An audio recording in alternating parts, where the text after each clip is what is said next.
à cette façon de marteler.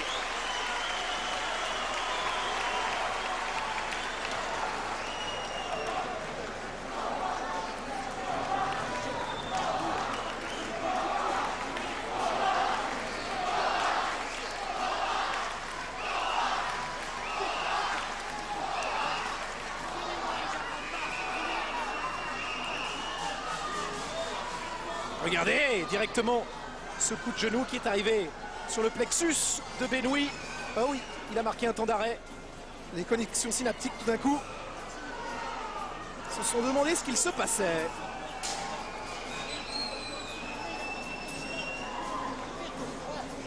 On a du mal à savoir si on s'amuse dans le car régie avec les vitesses ou si c'est les garçons qui sont capables d'accélérer, de décélérer. En tout cas, il y a des changements de rythme. Ouais. Et c'est un combat. Je sais qu'on est en K1, mais on peut dire un combat de fimeux, un combat de technicien. Beau combat technique. Il va falloir que Karim se réveille un petit peu là.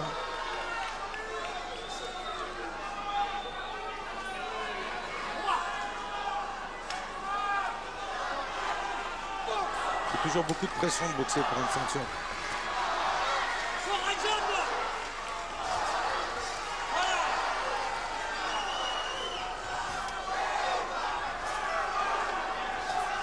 Thomas qui a bien récupéré.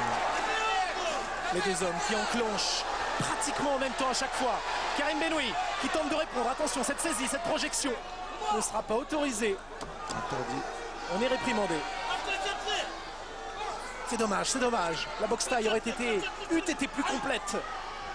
Les deux hommes ont cet arsenal.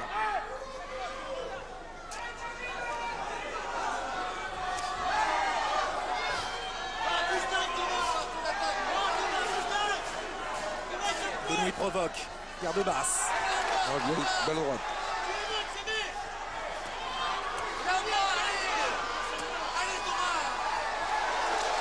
Petit crochet au contact.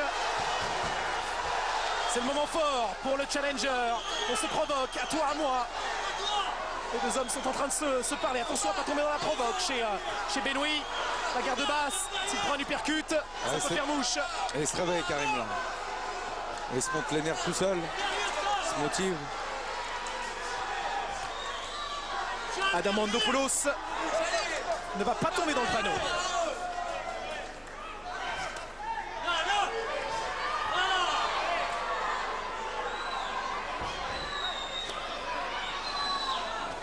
Ouh, belle droite encore de Thomas.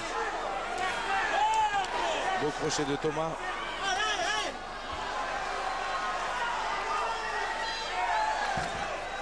Ouais.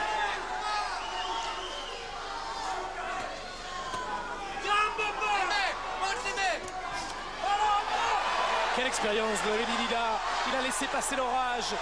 Thomas Adamandopoulos et il répond avec des crochets qui touchent à chaque fois, qui font mouche. Attention au coup de genou. Attention au coup de genou. Il sait s'extirper des mauvaises failles. Mais on sent Thomas bien préparé pour ce combat. Oh, aïe, aïe, aïe. Et encore. À toi, à moi.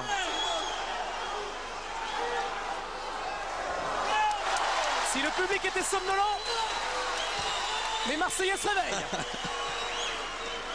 Oh, on a la jambe de Karim Benoît juste à côté de nous. Puisque le jambier, l'arrière de la cuisse, a été fortement touché.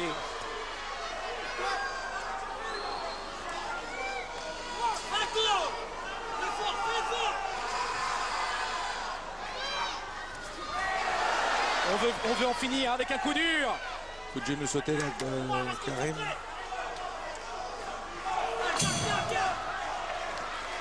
Il y aura une dernière reprise dans un combat extrêmement élevé. Ah ouais, on est en haut niveau là. Nasser qui va chercher à réveiller Karim. Mais je ne sens pas dans ce combat du tout dans le combat Karim. En dents de scie, hein, parfois présent, mais il a tenté de s'auto-arbitrer. Cette garde basse là pour essayer de se motiver, ça c'est symptomatique, c'est pas bon. Non. Alors que Thomas, dès le départ, il est rentré dans le combat. Et toujours là, toujours présent. Ça va être difficile pour Karim de lui prendre la ceinture. à ce niveau-là du combat, bien sûr. Regardez cette jambe dont on vous parlait de Karim Benoui. Middle genou, middle genou. Un discours un petit peu plus appuyé de Nasser, alors qu'on est extrêmement serein dans le coin bleu, dans le coin du champion. On va revenir sur ces coins, c'est important pour la psychologie des boxeurs. On voit où ils en sont. La soirée est encore longue, mais là, c'est la dernière reprise et c'est une ceinture à la clé. ISKA de champion du monde. Allez. Karim sait qu'il est obligé de terminer là-dessus parce que c'est qu'il est en retard sur les points. Il peut gagner que par KO maintenant, Karim. C'est une guerre. C'est une guerre. Adamandopoulos qui accélère.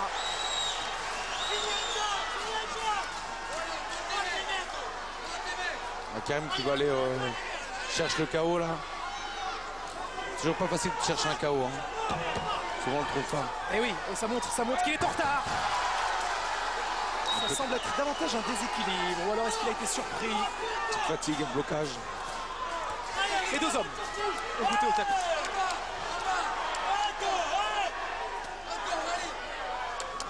Un petit peu moins de rythme. Beaucoup d'acide lactique, beaucoup de toxines chez les deux hommes. Mais justement un coup dur maintenant peut faire la différence. En tout cas, Thomas aura fait un combat vraiment complet. Hein. Belle préparation et du début à la fin, il aura été là. Les deux dernières minutes, et c'est Adamandopoulos maintenant qui distille. En haut, en bas, c'est-à-dire des poings, des pieds, un coup de genou. Oh non, oh non. Oh non, Adamandopoulos ne va pas se faire destituer de sa ceinture ce soir s'il continue ainsi. Elle est bien devant. De bons échanges encore en avançant.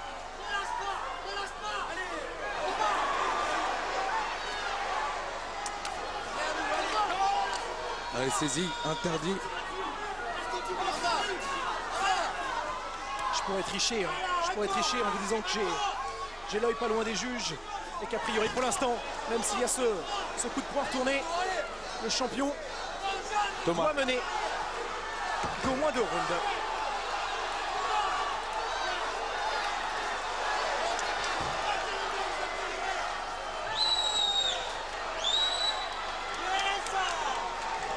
Il est vraiment impressionnant Thomas parce qu'il en prend des coups. Il en donne bien sûr, mais il en prend aussi pas mal de coups. Il aura fait tout le combat.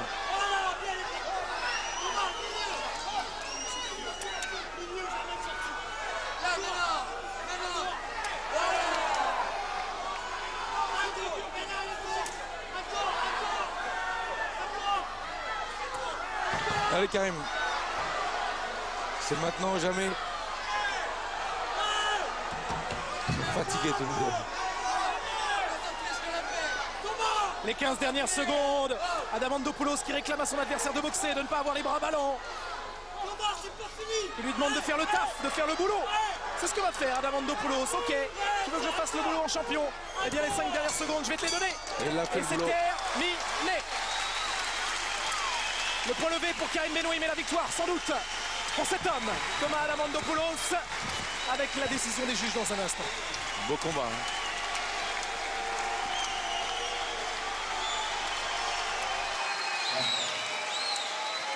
C'est une belle façon de rentrer dans cette soirée.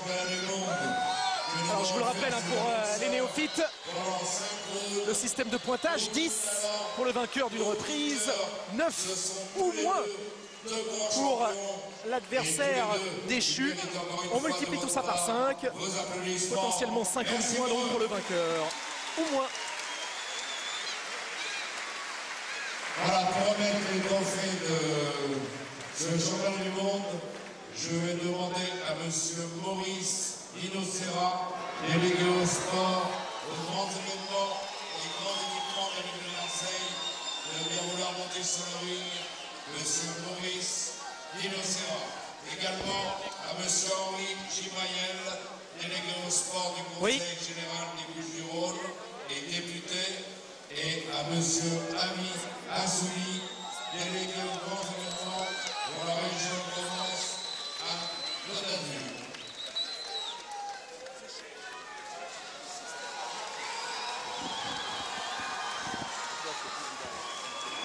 Hein? Ouais. Voilà.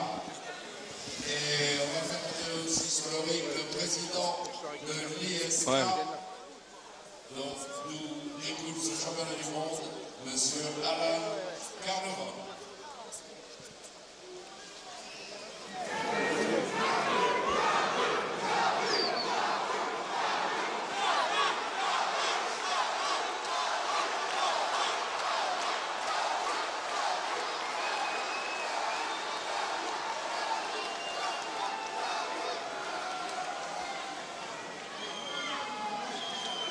Allez, cette décision maintenant avec Daniel Hanouch qui nous l'annonce et la ceinture. Et déclaré vainqueur au point de ce combat par 2 juges à 1. 2 juges à 1. 2 juges à 1 tout de même. Le nouveau Oh, champion du monde. oh alors là, stupeur. Ouah. Oh, stupeur. Stupeur parce qu'on avait un 49-46 à côté de moi. Ah, là, faut Je qu'on pensais m'explique. que Hein. Thomas Adamandopoulos allait conserver sa ceinture. Non, là, faut que. Et là, Daniel Hanouch annonce nouveau champion. C'est Karim Benoui qui vient remporter cette ceinture. Alors on n'a pas vu le même combat, dit là. Ouais, bah écoute. On Voilà, n'a pas les vu le même combat. Alors Ah, on va je sais essayer pas quoi de, dire. on va essayer de se remémorer. Certes, il y a eu un coup de genou qui est passé. Ça a fait mouche aux yeux des juges. Et on a le sentiment pourtant que la 4e, la 5e, elle était pour le champion. Ouais, bon. 2 juges à 1. Ah, ça veut dire que c'était extrêmement serré. Ici avec Maurice Dinocera. Bon, pour moi, Thomas a fait le combat de quand même. Marseille, Eric Roméas ici juste au-dessus de Thomas qui est furieux, qui n'en croit pas ses yeux. Stupeur dans la salle, hein. Les connaisseurs sont autour de nous et nous disent on a du mal à comprendre. Enfin, une fois encore, Ouais, on est un petit peu. on est à Marseille. Ah, ça veut rien dire, mais là, c'est vrai que. Alors Xavier Richefort, du coup, bah, il était prêt à partir derrière Thomas. Il va courir derrière Karim. Peut-être qu'il aura une vision tout autre de ce combat, Karim Benoui. En tout cas, c'est déjà une première victoire ce soir pour la team Nasser de Saint-Fond. Ouais. Avant tout à Bravo, l'heure, félicitations. Abdallah Mabel.